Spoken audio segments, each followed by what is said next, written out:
Aksi pengacara Rasman Nasution kembali menjadi sorotan. Rasman Nasution baru-baru ini menunjukkan bukti Rasman memiliki ijazah asli. Sebelumnya, Hotman Paris sudah menyinggung terkait hal ini. Lantas, apakah kali ini Rasman Nasution di pihak yang menang? Belakangan, Rasman Nasution berseteru dengan banyak pihak. Selain itu, Rasman Nasution juga dituding menggunakan ijazah sarjana hukum palsu. Banyak pihak yang berusaha membuktikan ijazah palsu Rasman Nasution. Bahkan karena dugaan ijazah palsu tersebut, Rasman Nasution telah dilaporkan ke polisi oleh beberapa pihak.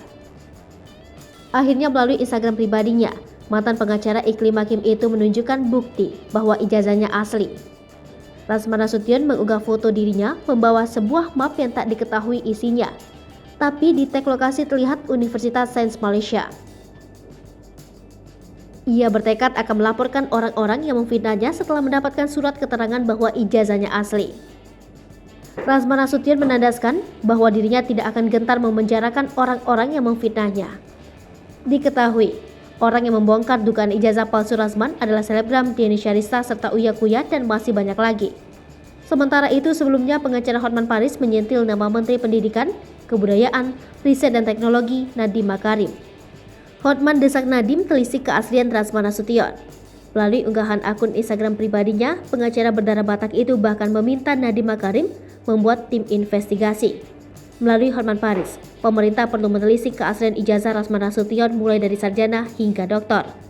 Dalam video singkat itu, Hotman Paris menyebut dugaan kasus ijazah palsu seolah menghilang.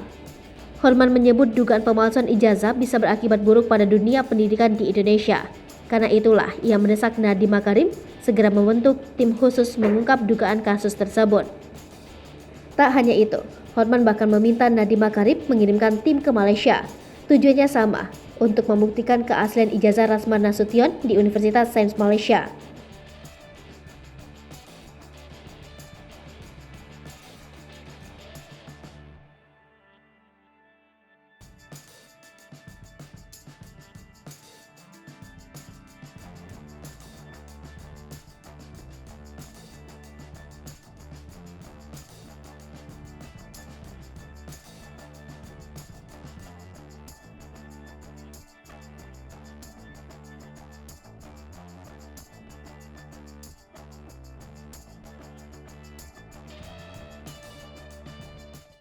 Hai pemirsa Sri Popo TV, jangan lupa komen, like, dan subscribe, serta tonton terus berita-berita